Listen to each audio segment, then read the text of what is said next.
So this customer brought me the laptop and they were saying that it was slow. So let's get to it.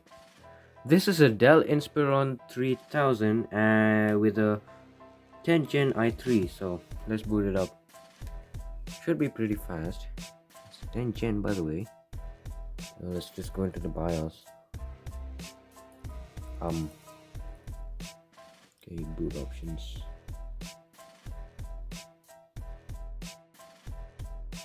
So I just finished a BIOS update and now it's trying to boot up and it's not booting up. Same thing with the previous time before I did the BIOS update, it never even booted up. So I guess I'll just let it sit here and we'll try to figure out the issue. So it has just booted up and I opened Task Manager and this is what I'm seeing. 4 gigabytes.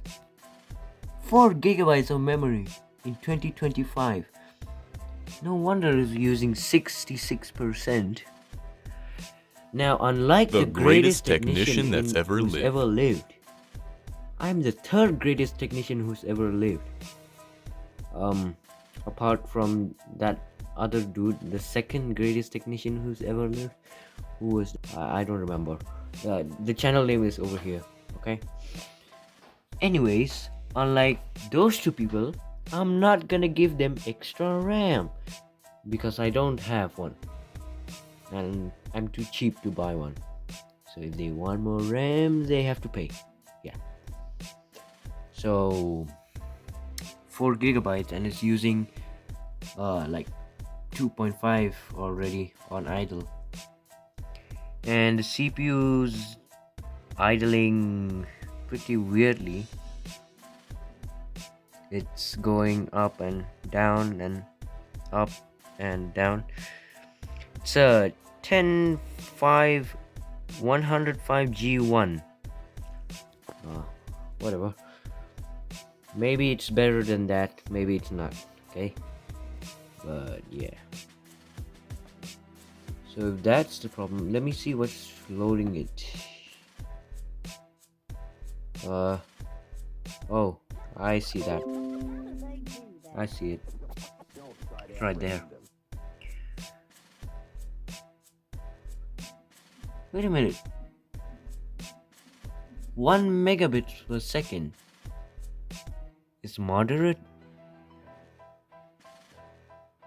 I don't even know how many hard drives are using 1 megabit per second. And there you go, that's your problem. 161 processes. Not great. And it's frozen. Okay, so I've decided that we're just gonna install a new operating system, but not just any operating system. We're gonna install Tiny 10 plus Atlas OS. Tiny 10, yeah, you heard me. Or should we do Tiny 11? I'm not sure. Let me check the requirements and all that. I'll decide. Although you guys can tell me in the comments which one is better, Tiny 10 or Tiny 11. So here we have the ISO images. It's from archive.org. There's 1809, which is probably too old. There's Beta 4 1809, which is probably still too old.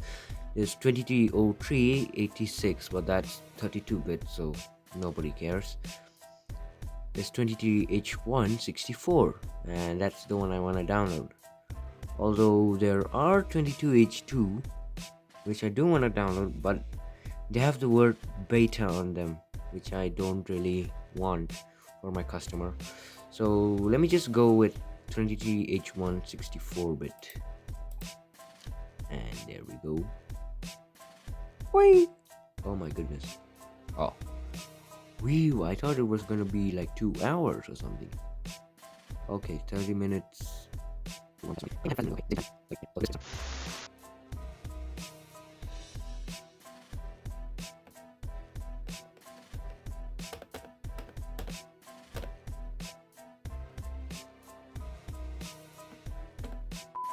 So this is what I'm planning to do. I'll back up all the files and install Tiny 10, and Atlas OS, and finally the applications and the files.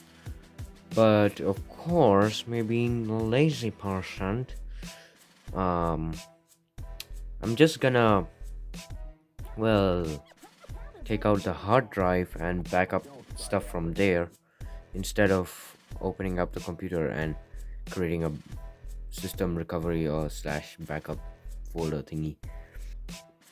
Now that we've got the cover off, we're gonna take off the hard drive and we're gonna plug it in there.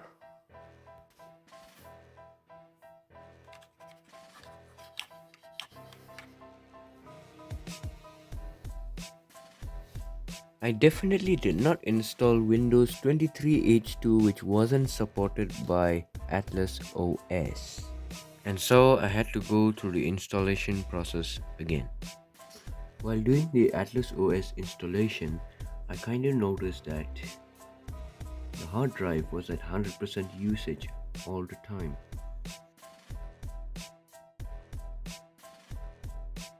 So after the installation, it seemed to be going pretty good.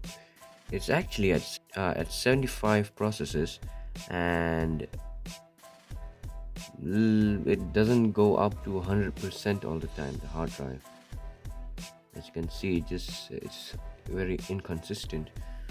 But at least it doesn't get used like 100% all the time. Even the memory usage has decreased. As you can see, it's 2.3 gigabytes. So after putting back all the files, I decided to reassemble the PC.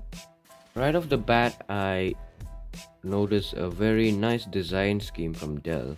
So this is a intake fan, as you can see, and it takes in the air from here, from this side.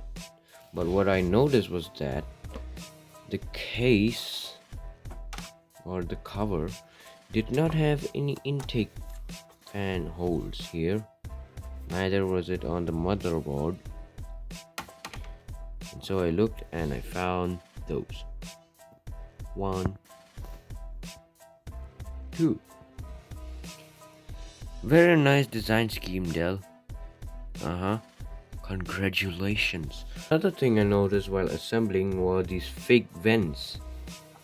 Flip them over and there you have it. Yippee! And there you have it. That's the repair of the Dell Inspiron 3000. See you in the next one. Be sure to like, share, and subscribe.